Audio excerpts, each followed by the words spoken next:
Anyway, marami pong salamat, Pastor Dick, for inviting us. And I am po ay malapit kay Pastor. Isa po akong chaplain sa Acts Philippines. So malapit po ang Jesus. This is also my executive marketing director, si Ma'am. And Ma'am's Rosalie, sorry. And yung husband ko si Sir Mike. Yan. So, marketing group. Kilala niyo po ba ang international marketing group? Sino po nakakakilala? Wala. Okay, sige po. Pastor Joel or Brother Joel said that with 1 peso, it can earn millions. Naniniwala po ba kayo? Yes? Okay. So, pagpasok ko pala, kasi hindi nga po ako dapat pupunta to join them. No? Pero pagpasok ko pa lang, yung concept na kalagay doon, isang kumpanya nagtuturo, 10, 20, 70, yung basic concept of saving. Bakit? 10% goes to, saan mo napupunta yung 10%? Tithes. Okay. 20% goes to savings. You pay yourself first. You save. No? So, yung 10%, nagde-deposito ka saan? Sa langit, no? And then 20% naman you pay to yourself for your retirement or for your future, no?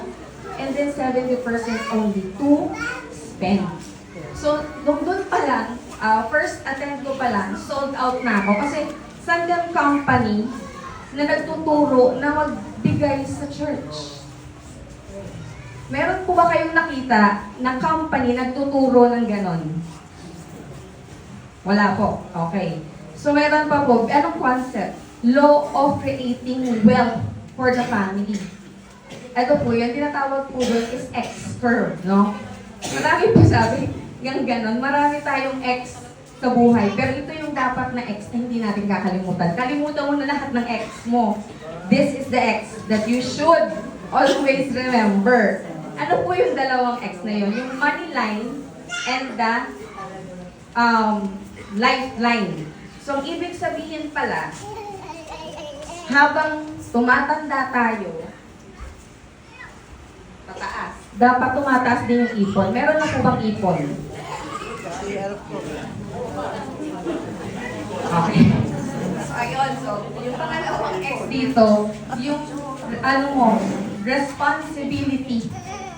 So, dapat daw, habang tumatanda tayo, hindi na tayo nagtatrabaho. Sino po ba gusto dito 60 years old na magtatrabaho pa din? Meron po ba? Meron. Gusto magtatrabaho pa rin. Siguro gagawin na lang natin yung mission of sending people and reaching out for God. Okay po ba yun? Tama po ba? So yun po yung mga basic concept. At nawa, makasama po namin kayo dun sa campaign ng ating company na maturuan ang mga Pilipino, especially all over the world, na maging financially literate. Tama po ba? Ang company po ng IMG is here only in the Philippines, but ang mother company po natin is WSB in the US, World System Builder. So, katulad din po ng pagtatanim. Pag nagtanim ka ng mangga, nakikita niyo po ba kagad yung bunga? Ilang years? 5, 6. Yes, okay. So yun po yung tinatawag dito sa IMG na concept of compounding interest. Multiplication. Kasi meron pong sinasabi sa Albert Einstein na rule of 72. Na every 72, yung dinidivide mo, yung interest na nilalagay mo sa bangko, for example, 4%, no? Magkano lang siya in the long run? It's gonna be what? 400,000. Pero yung bangko, ang bangko na pinautang mo, kasi kanino bang pera yung nasa bangko? Pera mo, pera ng bangko. Pera mo, pera natin, di ba? Na ginagamit ng bangko for negosyo. Ni-invest nila for shares or stocks. Mind you, in the long run, ang magiging total po is 6.4. So, binayaran ka ng bangko, kaya naka-time deposit yung bangko mo or mutual fund, 400,000. Pero the real sum is 6.4. So, kumita yung bangko sa pera mo, sa pera ko na nilagay natin sa bangko ng 6 million. malaki. So kaya po nandito po yung International Marketing Group para tulungan po tayo.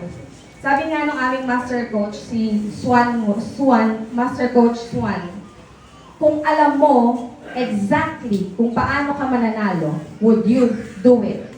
What are you gonna do? Kung alam mo.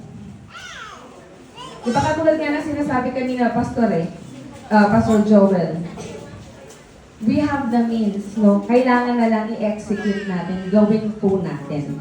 Kasi marami na tayong nalaman, pero hanggat hindi po natin na-apply yon, wala pong magbabago. Gusto po ba natin mabago yung buhay natin? Okay, so join ING. Ayun, marami pong salamat.